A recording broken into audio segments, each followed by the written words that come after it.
नमस्कार साथियों, study battle YouTube channel में बार पुनः आपका स्वागत है।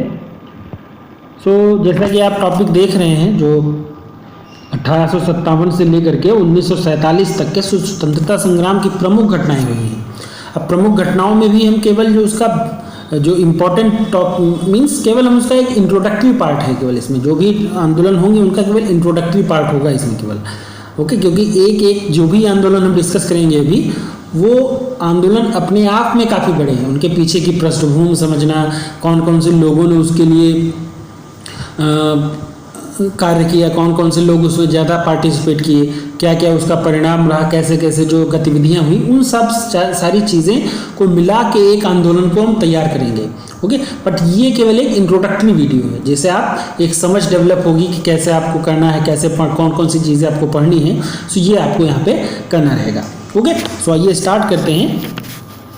इंट्रोडक्टरी पार्ट में ही हम डिस्कस करेंगे इसको। ये इतिहास का, हिस्ट्री का, मीन्स हिस्ट्री जिसके भी किसी भी एग्जाम में, जनरली जितने भी आप कॉम्पिटेटिव एग्जाम देते हो उसमें जीएस, जहाँ पे भी जीएस सिलेबस में, तो हिस्ट्री तो आती ही आती है।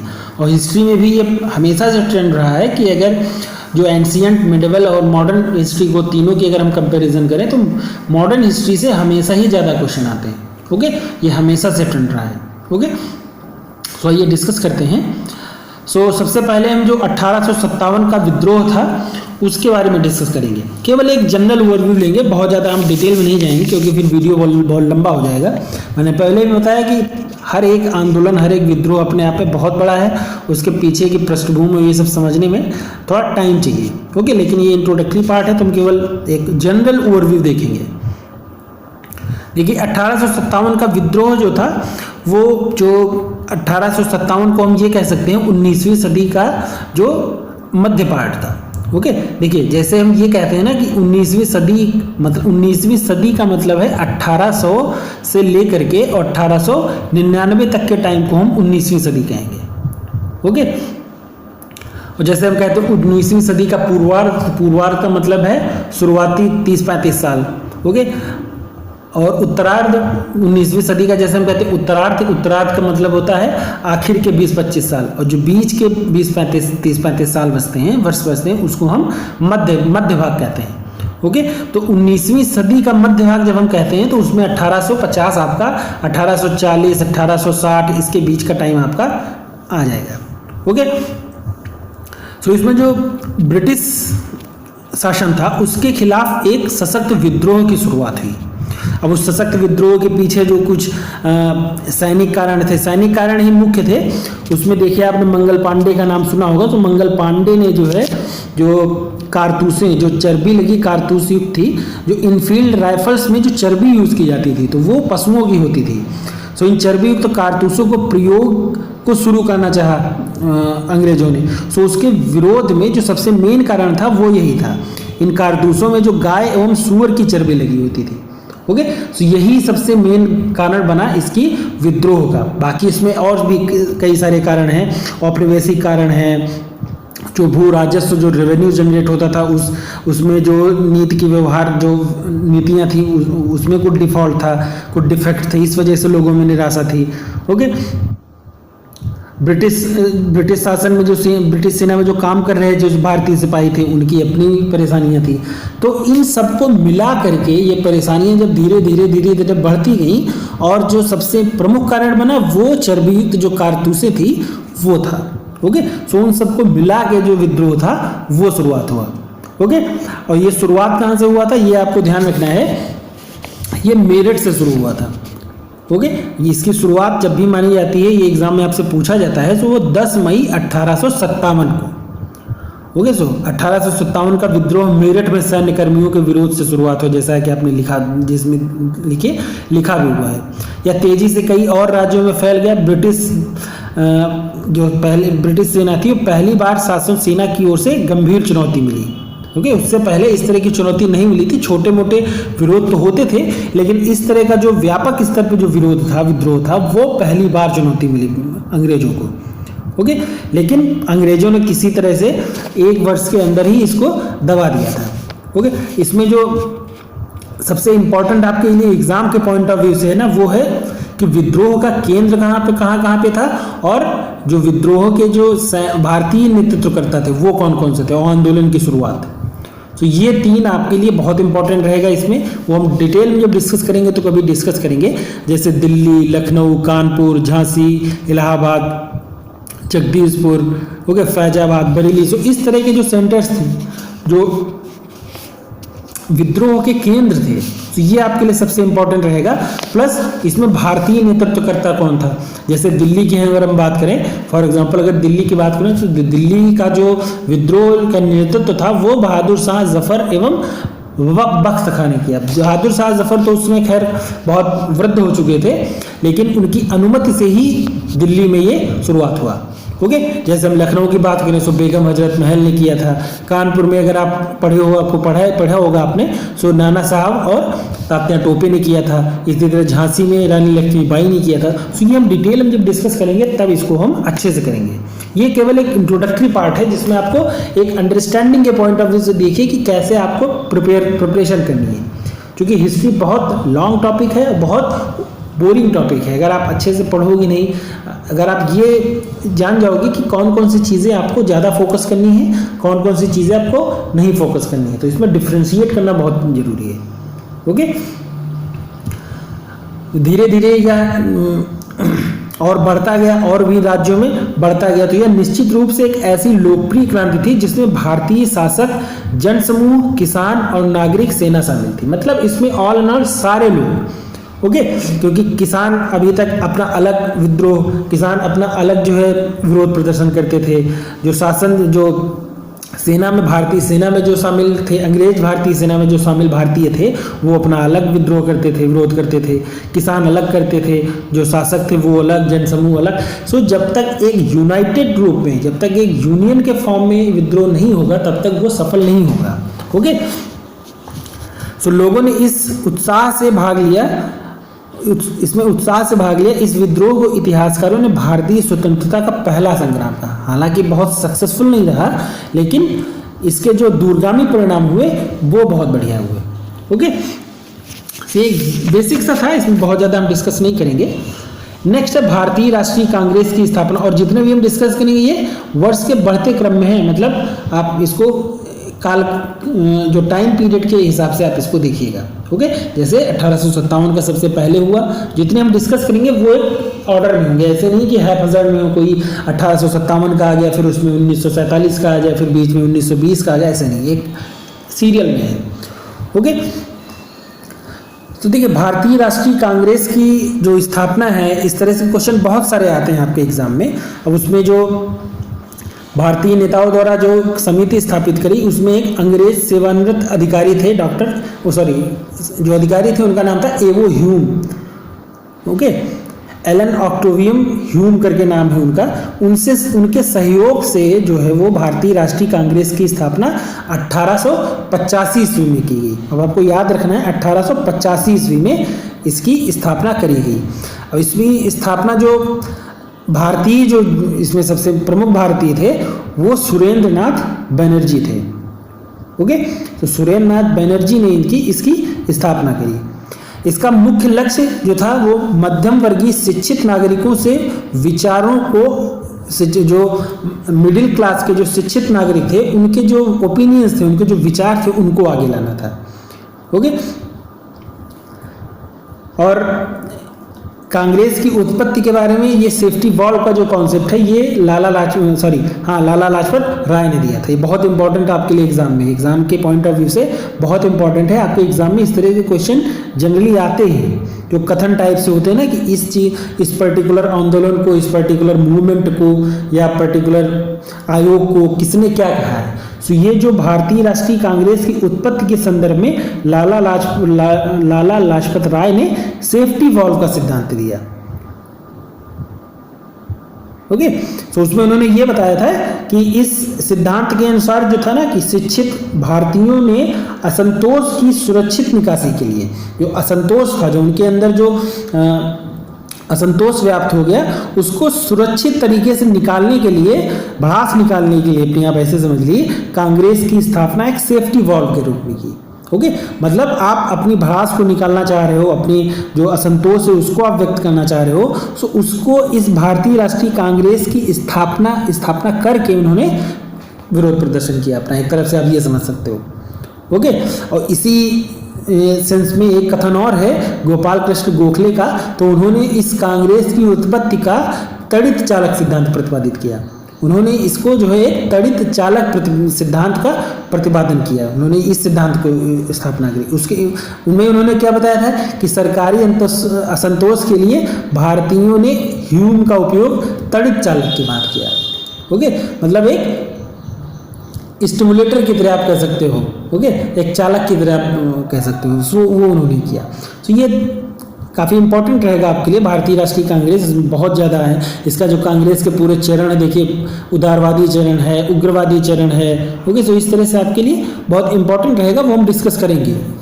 1906 में कलकत्ता में कांग्रेस के अधिवेशन में स्वराज प्राप्ति की घोषणा की गई। अब ये देखिए, ये बहुत इंपॉर्टेंट है आपके लिए ये समझना, ये कई सारे एग्जाम में पूछा गया है, आपके एग्जाम में पूछा गया है कि जो स्वराज प्राप्ति की घोषणा करी गई थी वो कहाँ पे और किस अधिवेशन में करी गई थी, ये आपसे एग्जाम में पूछा जाता है। जो स्वराज प्राप्ति की घोषणा है वो 1906 में कलकत्ता अधिवेशन में करी गई थी। ओके, तो ये आपको यहाँ पे ध्यान रखना है। इसी के साथ जो है वो स्वदेशी आंदोलन की शुरुआत हुई थी। ओके, तो ये भी आपके लिए इंपॉर्टेंट है याद रखना कि स्वदेशी आंदोलन की जो शुरुआत हुई थी वो कलकत्ता अधिवेशन के साथ हुई थी। और जो इसमें सबसे इंपॉर्टेंट आपके लिए है बंगाल विभाजन। बंगाल विभाजन भी बहुत महत्वपूर्ण घटना थी इतिहास के कालक्रम में। ओके, सो 1905 ईस्वी में बंगाल विभाजन हुआ। बंगाल विभाजन के लिए आपको डेट याद नहीं रखनी है, सन आपको ज़्यादा याद रखना है। 1905 ईस्वी में जो बंगाल का विभाजन था वो हुआ। ओके, डेट अगर आप पढ़ना भी चाहो तो 16 अक्टूबर 1905 है, लेकिन आप डेट इतना ध्यान रखिए, डेट नहीं ध्यान रखनी जाती इतनी, लेकिन ईयर आपसे पूछा जा सकता है। ओके, और देश की राजधानी जो है कलकत्ता से बदलकर दिल्ली कर दी गई। सो ये भी आपको याद रखना है, जो देश की राजधानी है वो भी कलकत्ता से बदल के दिल्ली कर दी गई। और बंगाल विभाजन के खिलाफ उपजे आंदोलन को दबाने के लिए ब्रिटिश सरकार ने 1909 में कई सुधारों को लागू किया। ओके, और इसमें जो सबसे इम्पोर्टेंट है आपके लिए जो सुधार है वो मार्ले मिंटो सुधार है। इन्हें जो है मार्ले मिंटो सुधारों के तौर पर जाना जाता है। इसका लक्ष्य विकास करने की जगह हिंदू और मुस्लिमों में मतभेद करना था। ओके, जो मार्ले मिंटो सुधार था उसमें जो बंगाल विभाजन का जो मुख्य उद्देश्य था वो विकास करना नहीं था। बंगाल विभाजन के पीछे जो मकसद था वो विकास करना नहीं था, धार्मिक आधार पर विभाजन करना इसके पीछे मुख्य मकसद था। ओके, इसीलिए इसका विद्रोह भी हुआ था। और इसी घटना पर एक कहा, जो कई लोगों ने इसके बारे में शोक दिवस के लिए बनाया गया, इसको जो है शोक दिवस के रूप में मनाया गया उस टाइम पे। ओके, 16 अक्टूबर 1905 जिस डेट पे ये विभाजन पारित हुआ, लागू किया गया, उसके पश्चात कई बहिष्कार आंदोलन और कई सारे विरोध प्रदर्शनों ने शुरुआत पकड़ी। सो इस दिन को फलतः इसका परिणाम यह हुआ कि इस दिन को लोगों ने शोक दिवस के रूप में मनाने का निर्णय लिया। ओके, सो ये आपको यहाँ पे याद रखना है। और ये भी आपको इम्पोर्टेंट यहाँ पे देखिए, मैंने पहले भी बताया जो इतिहास टॉपिक है ना, उससे आपके जनरली हर एग्जाम में क्वेश्चन आता है, पहले भी मैंने बताया। तो इससे क्वेश्चन इस तरह के बहुत सारे इंपॉर्टेंट क्वेश्चन बनते हैं। अब जो कि इतिहास की पुरानी घटनाएं हैं, सो उस टाइम पे जो हुआ था या जो घटनाएं घटित हुई, सो उन घटनाओं से ही रिलेटेड आपसे इंपॉर्टेंट क्वेश्चन पूछे जा सकते हैं, पूछे जाते भी हैं उसी तरह से। जैसे किसी घटना के बारे में किसी ने कुछ कहा, या किसी घटना को किसी ने किसी और तरीके से विरोध प्रदर्शित किया, या उसके बारे में कोई कथन आया, तो उस तरह से आपसे आता है। जैसे हम अगर इसी की बात करें जो बंगाल विभाजन था, सो ये जो विभाजन का दौर था, इसी दौरान रविन्द्रनाथ टैगोर ने ओमार शुमार बांग्ला नामक प्रसिद्ध गीत लिखा, जिसको आप जो जनगण मन अधिनायक आपका राष्ट्रगान है वो इसी से निकला हुआ है। ओके, पूरा राष्ट्रगान बड़ा है, लेकिन उसी का एक पैराग्राफ है वो राष्ट्रीय गान के तौर पे स्वीकार किया गया। ओके, सो रविन्द्रनाथ टैगोर ने इसी विभाजन के विरोध में ओमार शुमार बांग्ला नाम से एक प्रसिद्ध गीत लिखा, जिसे लिखकर जुलूस में शामिल कर लिया, एक जुलूस टाइप से निकाला गया। तो ओमार शुमार बांग्ला गीत उन्होंने लिख के जो है जुलूस में शामिल कर दिया, सड़कों पर गाते हुए लोग चल रहे थे, अपना विरोध प्रदर्शन कर रहे थे। ओके, और यही चलकर आपको पता होगा जब 1971 में बांग्लादेश गठित हुआ तो उसकी स्वतंत्रता के पश्चात यह राष्ट्रीय गीत भी बना बांग्लादेश का। ओके, ओमार शुमार बांग्ला आपने पढ़ा होगा, देखा होगा। ओके, तो ये इतना ही आप करिए, अभी तो बहुत फिर लंबा हो जाएगा अगर हम डिस्कस करेंगे इसको और डिटेल में। देन महात्मा गांधी की वापसी। देखिए इतिहास का जो सबसे, अगर मैंने बताया ना कि जैसे भारतीय जो आंदोलन है, जो मॉडर्न इंडिया है, उसमें भी अगर सबसे इम्पोर्टेंट है तो वो गांधी युग है। जब से गांधी जी का आगमन भारत में हुआ है, मीन्स वो वकालत करने के लिए जब दक्षिण अफ्रीका चले गए, उसके बाद जब वो वापस आए भारत में, उन्होंने 2-3 आंदोलनों में भाग लिया। वहाँ से जो सबसे इम्पॉर्टेंट क्वेश्चंस बनते हैं, जनरली वहाँ से क्वेश्चन आते हैं आपसे। ओके, अगर आधुनिक भारत से भी क्वेश्चन मान लीजिए 5 क्वेश्चन आ रहे हैं तो 5 में से 3 या 4 क्वेश्चन आपके गांधी युग से होंगे, 1 या 2 क्वेश्चन आपसे जो बचा हुआ आधुनिक भारत है उससे आएंगे। ओके, तो बहुत इंपॉर्टेंट है ये आपको पढ़ना। महात्मा गांधी की वापसी से के बाद की जो घटनाएं हैं वो आपको बहुत इंपॉर्टेंट है। ओके, देखिए मैंने पहले भी बताया कि 1915 में गांधी जी का जो आगमन हुआ वो भारत में हुआ। मीन्स अपनी बैरिस्टरी की पढ़ाई के लिए, वकालत की पढ़ाई के लिए 1893 ईस्वी में गांधी जी भारत गए थे। उसके बाद वो 1915 ईस्वी में भारत वापस आए। ओके, और उस समय आपने, अगर आपको घटनाएं याद हो तो 1915 के टाइम पे जो है वो फर्स्ट वर्ल्ड वॉर भी चल रहा था। ओके, वो भी चल रहा था, तो इस वजह से तो मोहनदास करमचंद गांधी जो है वो 1915 ईस्वी में दक्षिण अफ्रीका अपने जमे जमाए बैरिस्टरी के कैरियर को, जो उनका वकालत का कैरियर था, उसको त्याग कर, उसको छोड़कर वो अपने देश वापस आ गए। ओके, और ये भी आपसे इंपॉर्टेंट, देखिए अगला क्वेश्चन बहुत इंपॉर्टेंट है। मोहनदास करमचंद गांधी जब मुंबई की अपोलो बंदरगाह कि मोहनदास करमचंद गांधी जब भारत लौटे दक्षिण अफ्रीका से, तो वो किस बंदरगाह पर उतरे? सो मुंबई के अपोलो बंदरगाह पर उतरे। सो उस टाइम पे ना तो महात्मा थे और ना ही बापू। ओके, क्योंकि बापू और महात्मा की उपाधि थी, तो उपाधि तो इनको बाद में मिली है, जब इन्होंने कई सारे आंदोलनों में, सत्याग्रहों में शामिल हुए, तब लोगों ने उपाधि वो दी उनको। ओके, लेकिन जैसे मैंने पहले भी बताया, जो खेड़ा सत्याग्रह था, ओके, गुजरात में जो खेड़ा सत्याग्रह था, बिहार में चंपारण सत्याग्रह था, स्वदेशी आंदोलन था, असहयोग आंदोलन था, सविनय अवज्ञा आंदोलन था, भारत छोड़ो आंदोलन था। सो इन सारे आंदोलनों के बल पर भारत को आज़ादी कराने में सबसे अहम भूमिका जो थी वो महात्मा गांधी की थी। ओके, सो ये आपके लिए काफ़ी इंपॉर्टेंट रहेगा। ये जो भारत महात्मा गांधी की वापसी से लेकर के 1947 तक का, या आप जैसे गांधीवादी आंदोलन का जो टाइम दिया जाता है वो 1919 से 1947 तक का दिया जाता है। ओके, तो इस टाइम की जो घटना है वो आपके लिए बहुत इंपॉर्टेंट है। उसका सन, एग्जैक्ट डेट, जो उसके पीछे कारण थे, वो भी आपके लिए पढ़ना रहेगा। ओके, यही कारण है कि पहले ना तो गांधी के नाम से प्रसिद्ध हुए और ना ही बापू के नाम से, लेकिन बाद में जब इस तरह की घटनाएं हुई, इस तरह के आंदोलनों में उन्होंने बढ़ चढ़ के हिस्सा लिया, जाति, धर्म, संप्रदाय, इन सबसे बढ़ के जब उन्होंने हिस्सा लिया, हट करके इन आंदोलनों में प्रमुख भूमिका निभाई, तभी लोगों ने इनको बापू और महात्मा की उपाधि दी।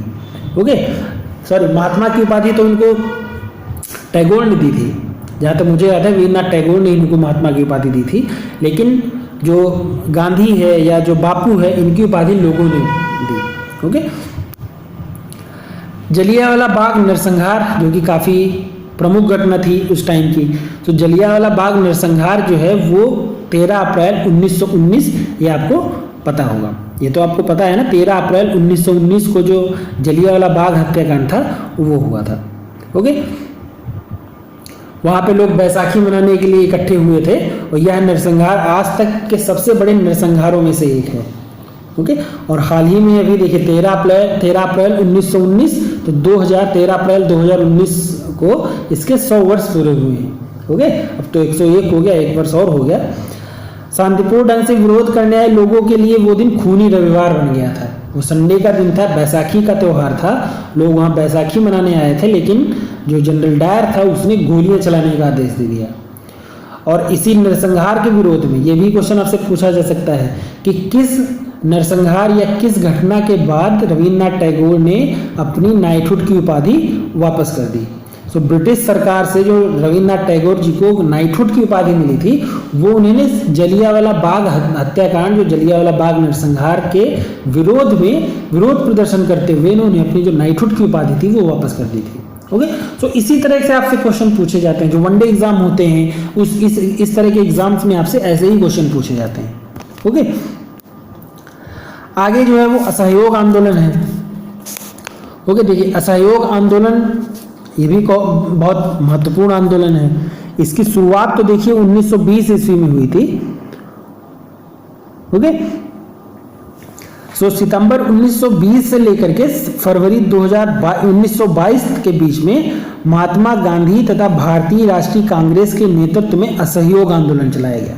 जो असहयोग आंदोलन चला वो INC, जिसको हम इंडियन नेशनल कांग्रेस कहते हैं, और भारतीय महात्मा गांधी व INC के बीच में जो असहयोग आंदोलन चलाया गया, और जो जलियांवाला बाग नरसंहार हुआ उसके बाद महात्मा गांधी जी ने अनुभव किया कि ब्रिटिश हाथों से एक उचित न्याय मिलने की कोई संभावना नहीं है। क्योंकि जो ब्रिटिश सेना है या जो ब्रिटिश हैं उनसे जो उचित न्याय मिलने की कोई भी संभावना उनको नहीं दिख रही थी, इसलिए उन्होंने ब्रिटिश सरकार से राष्ट्र के सहयोग को वापस लेने की योजना बनाई, और यही आंदोलन उन्होंने असहयोग आंदोलन चलाया। मतलब कि जो ब्रिटिश सेना है, जो ब्रिटिश हैं, उनको सहयोग न करके हम अपना देसी जो प्रोडक्ट है, देसी उत्पाद हैं, वो बनाएं। ओके, उनका जो ब्रिटिश है उनका सहयोग हम ना करें। तो ये बेसिक जो इसके पीछे वजह थी। यह आंदोलन काफ़ी सफल रहा और इसका दूरगामी असर पड़ा। देखिए, जो भी उस टाइम के आंदोलन होते थे, सपोज करिए कि आज जो आंदोलन हो रहा है उसके पीछे भी पृष्ठभूमि होगी। सो उस पृष्ठभूमि को देखते हुए जब आंदोलन होता है तो ऐसा कोई जरूरी तो नहीं है कि वो सफल ही हो, लेकिन चूंकि लोगों के बीच में जो विरोध है, जो खिलाफत है, वो भर जाती है, तो विद्रोह अपने विरोध को प्रदर्शन करने के लिए जब काफ़ी लोग मिल करके, एक समुदाय, एक राष्ट्र, ये मिल करके विरोध करता है, विद्रोह करता है, तो उस विरोध का उस टाइम पे, करंट टाइम पे हो सकता है कोई इतना सफलतापूर्वक सफल परिणाम न निकले, लेकिन आगे चल करके वो काफ़ी दूरगामी परिणाम सिद्ध होते हैं। सो ऐसा ही हुआ। जैसे 1857 का स्वतंत्रता संग्राम हमने डिस्कस किया अभी, सो उसका उस टाइम पे तो उतना प्रभाव नहीं पड़ा, लेकिन आगे चल करके उसके दूरगामी परिणाम हुए।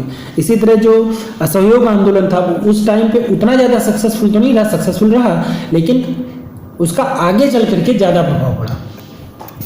ओके ओके, और इसमें जो सबसे इम्पोर्टेंट ध्यान रखना है बात जो इसमें है कि जो असहयोग आंदोलन चलाया गया तो उसमें जो विदेशी कपड़े थे, जो विदेशों से जो कपड़े बन के आते थे, उनका जो बहिष्कार था वो सर्वाधिक सफल रहा। बहिष्कार तो और सारी चीज़ों का भी किया गया, लेकिन जो विदेशी कपड़ों का बहिष्कार था वो सबसे सफल रहा। ओके, इसी दौरान जो है और भी विद्रोह हुए, जैसे कि जो केरल का मालाबार इलाका था क्षेत्र में, वहाँ पे मोपला कहे जाने वाले मुस्लिम किसानों ने, उन्होंने हिंदू जमींदारों के विरुद्ध एक शक्तिशाली आंदोलन की शुरुआत करी। ओके, यहाँ भी मतलब और भी छोटे मोटे विद्रोह चलते रहते थे साथ में ही। तो वो डिस्कस हम करेंगे, वो बाद में डिस्कस करेंगे, वो ज़्यादा अभी फोकस नहीं कर रहे हैं। ओके, तो ये असहयोग आंदोलन के बारे में एक जनरल रिव्यू आपको दिया हमने। ओके, इसी के साथ में खिलाफत आंदोलन चलता है। खिलाफत आंदोलन में देखिए, अंग्रेजी हुकूमत की जंजीरों को तोड़ने की जो कोशिशें थी, उसी कोशिशों के प्रयास में खिलाफत आंदोलन ने एक महत्वपूर्ण आंदोलन की भूमिका निभाई। खिलाफत आंदोलन देखिए, जो तुर्की का सुल्तान उस समय था, तो तुर्की का सुल्तान धार्मिक खलीफा था, मतलब वो धर्म को बहुत ज़्यादा जो प्रायोरिटी देता था। तो जो प्रथम विश्व युद्ध हुआ उसके पश्चात विजेता देश, जिसमें इंग्लैंड भी था, जो प्रथम विश्व युद्ध के दौरान जो देश जीते थे, जिन्होंने जीत हासिल की, तो उसमें इंग्लैंड भी था। सो उसमें वे तुर्की को दंडित करना चाहते थे। उस टाइम पे जो तुर्की का सुल्तान था, जो कि धार्मिक खलीफा था, तो उसको दंडित करना चाहते थे। इससे जो है मुस्लिम नाराज हो गए। प्रथम विश्व युद्ध के दौरान की ये घटना है। उस टाइम पे जो मुस्लिम्स थे वो नाराज हो गए। सो इसी घटना के पश्चात ही इस घटना के पश्चात ही जो दो इसके प्रमुख नायक थे, मोहम्मद अली और शौकत अली, ओके, मौलाना मोहम्मद अली और मौलाना शौकत अली, उनके नेतृत्व में खिलाफत आंदोलन दक्षिण एशिया तक फैल गया।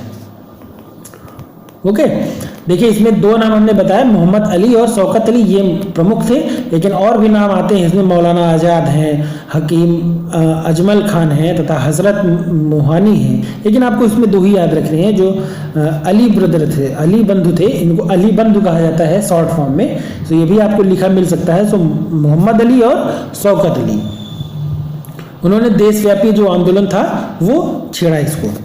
ओके, भारत में खिलाफत आंदोलन जो वर्ष 1915 से लेकर के 1924 ईस्वी तक चला। ओके, और इस विरोध की जो सबसे बड़ी खासियत थी कि ये इसमें तत्कालीन ब्रिटिश भारत के मुस्लिम समुदाय ने उपनिवेशवादियों के खिलाफ राष्ट्रीय स्तर पर एकजुट होकर आंदोलन किया।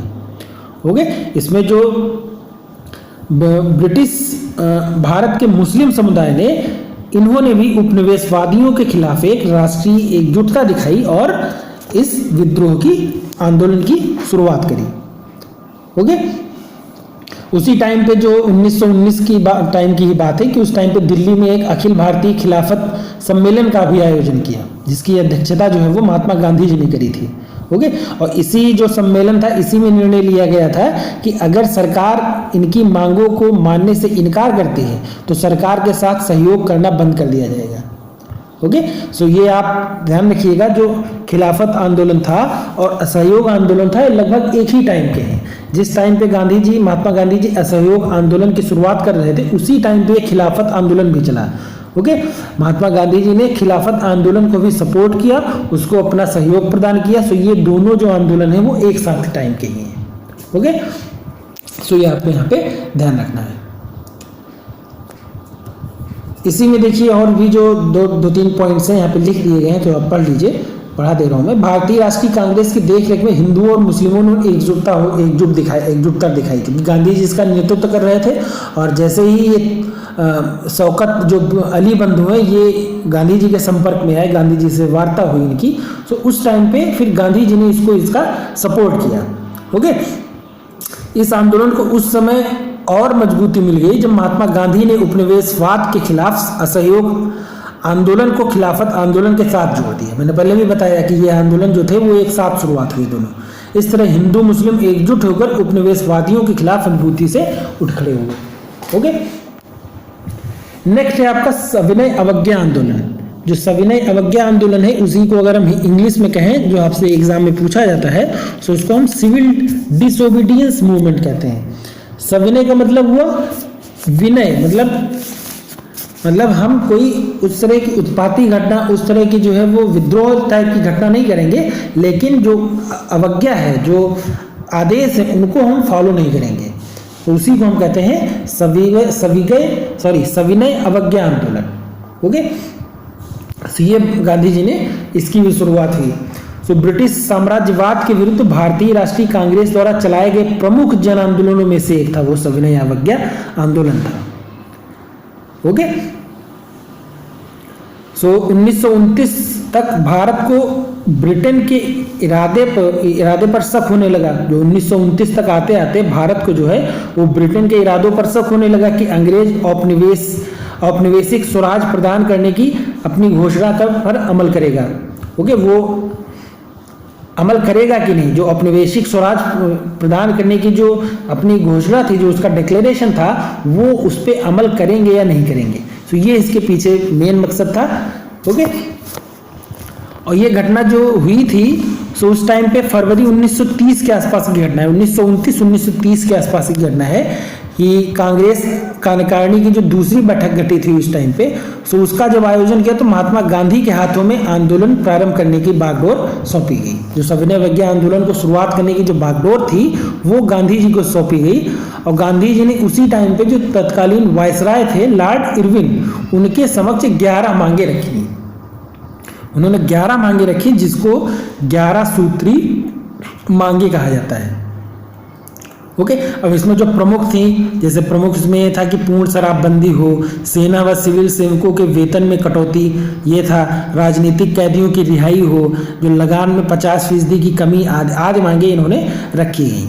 ओके, अब ये जब वायसराय जो उसमें लॉर्ड इरविन थे तो उन्होंने इन 11 सूत्री मांगों को जब नहीं स्वीकार किया, तो इसी कारण गांधी जी ने जो सविनय अवज्ञा आंदोलन की शुरुआत करी। ओके, सो इस आंदोलन की जो शुरुआत मानी जाती है वो 12 मार्च 1930 ईस्वी को, 12 मार्च 1929 के आसपास की घटना है, ये आप याद रखिए।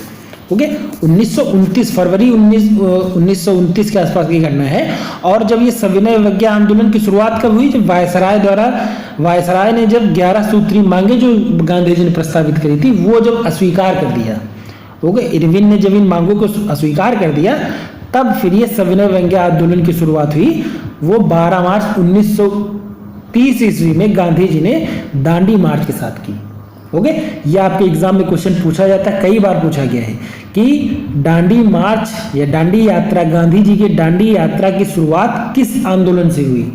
तो इस आंदोलन की शुरुआत जो है वो इस दांडी यात्रा की शुरुआत जो है वो सविनय अवज्ञा आंदोलन के साथ हुई। ओके, ये आपके एग्जाम में पूछा जाता है। तो भारतीय राष्ट्रीय कांग्रेस ने लाहौर अधिवेशन 1929 में घोषणा कर दी कि उनका लक्ष्य भारत के लिए पूर्ण स्वाधीनता प्राप्त करना है। ये भी आपके एग्जाम में पूछा जाता ही है कि पूर्ण स्वराज प्राप्त करने का लक्ष्य किस अधिवेशन में तय किया गया, या किस अधिवेशन का लक्ष्य पूर्ण स्वराज प्राप्त करना था। सो जो लाहौर अधिवेशन था, भारतीय राष्ट्रीय कांग्रेस का जो लाहौर अधिवेशन था, उसका प्रमुख लक्ष्य था, एकमात्र लक्ष्य था पूर्ण स्वराज। ओके, हमको पूर्ण स्वराज चाहिए और कुछ नहीं। महात्मा गांधी ने अपनी इस मांग पर जोर देने के लिए 6 अप्रैल 1930 ईस्वी को सविनय अवज्ञा आंदोलन छेड़ा, और इसका मकसद क्या था, सरकार के साथ पूर्ण असहयोग कर ब्रिटिश सरकार को झुकाना। ओके, उसी के साथ जो है वो दांडी मार्च की शुरुआत हुई। ओके, नमक कानून बना उसके बाद। तो ये आपके लिए काफ़ी इंपॉर्टेंट रहेगा इस तरह का, जैसा भी हम डिस्कस किए। नेक्स्ट है आपका दिल्ली विधानसभा में बमबारी। देखिए, जो दिल्ली विधानसभा थी वहाँ पे बमबारी जो है वो भी काफ़ी प्रमुख घटना थी उस टाइम पे। आपने मूवीज़ में भी देखा होगा, बुक्स में भी पढ़ा होगा कि उस टाइम पे जो उसके पीछे कारण क्या था। कारण ये था कि जो निरंकुश और भेदभावपूर्ण शासन व्यवस्था थी, तो उस शासन व्यवस्था के खिलाफ मानवता, भाईचारा, आपसी प्रेम और सर्वहारा का शासन स्थापित करने के मकसद से 8 अप्रैल 1929 को भगत सिंह और बटुकेश्वर दत्त ने, ओके, 2 नाम यहाँ प्रमुख हैं। देखिए, भगत सिंह और बटुकेश्वर दत्त, यही दोनों लोग गए थे, इन्होंने केंद्रीय असेंबली में बम फेंका था। 8 अप्रैल 1929 की डेट है। ओके, बम फेंकने के बाद उन्होंने अपनी गिरफ्तारी दी। आपने जो मूवीज़ बनी है इस पर, उस मूवीज़ में भी देखा होगा। बाद में उनके खिलाफ मुकदमा भी चला।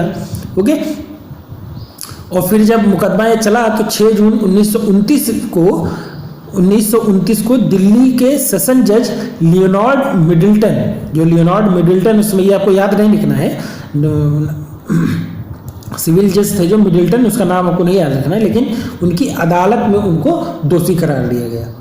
ओके, सो जो निरंकुश शासन व्यवस्था थी, जो मानवता था, भाईचारा था, आपसी प्रेम था, सर्वहारा था, उसका शासन स्थापित करने का मकसद के साथ इन्होंने 8 अप्रैल 1929 ईस्वी को केंद्रीय असेंबली दिल्ली में बम फेंक दिया था।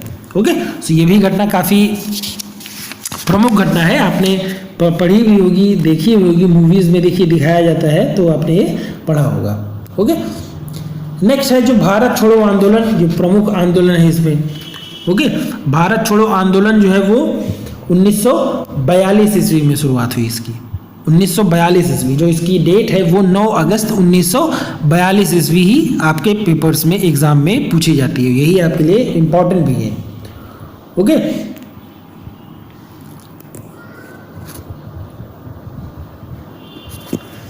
देखिए इसमें क्या इंपॉर्टेंट जो फैक्टर्स हैं आपको ध्यान रखने हैं।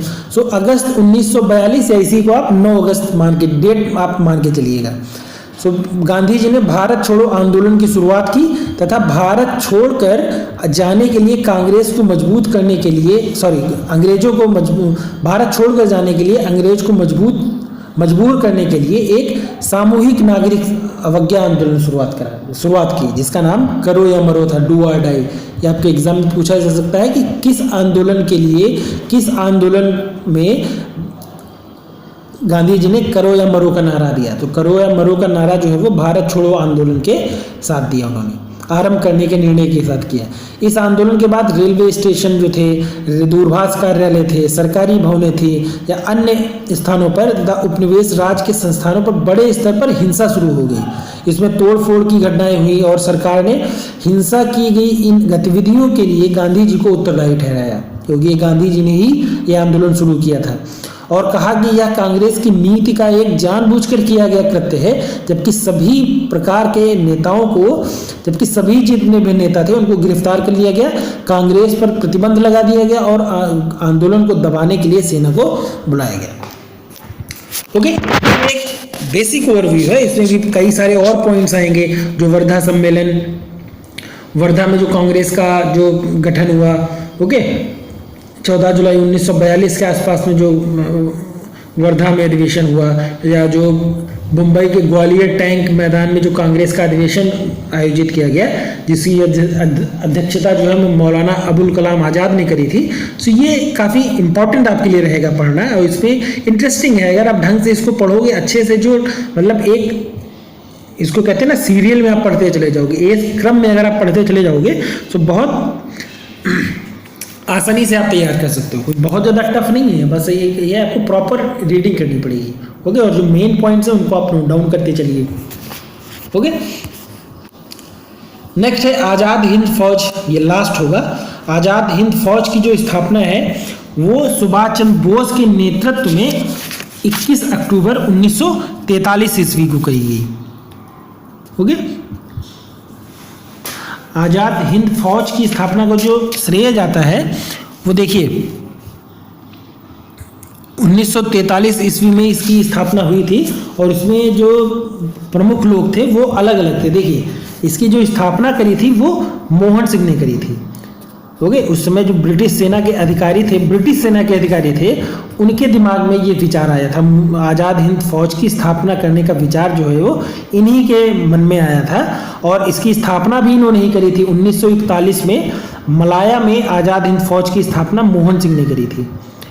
ओके, और 1943 ईस्वी में सुभाष चंद्र बोस को आज़ाद हिंद फौज का सर्वोच्च सेनापति घोषित किया गया।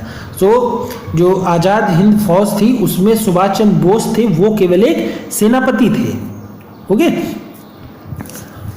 सो सुभाष चंद्र बोस के नेतृत्व में 21 अक्टूबर 1943 ईस्वी को आज़ाद हिंद सरकार का गठन हुआ। सुभाष चंद्र बोस ने आज़ाद हिंद फौज के कमांडर की हैसियत से भारत की अस्थायी सरकार बनाई। ओके, मैंने पहले भी बताया कि वो इसके केवल एक सर्वोच्च सेनापति थे, और इसके सेंटर्स उन्होंने बनाए थे। सुभाष चंद्र बोस ने सिंगापुर में अस्थायी सरकार का एक अस्थायी सरकार थी, ओके, अनस्टेबल गवर्नमेंट थी, उस सिंगापुर में इसका गठन किया, और इसका जो मुख्यालय था वो रंगून को बनाया। ओके, बहुत जल्द इसे जर्मनी, जापान, फिलीपींस, कोरिया, चीन, इटली और आयरलैंड इन देशों ने मान्यता भी दे दी थी। ओके, सुभाष चंद्र बोस ये मानते थे कि अंग्रेजों के मजबूत शासन को केवल सशस्त्र विद्रोह के जरिए ही चुनौती दी जा सकती है।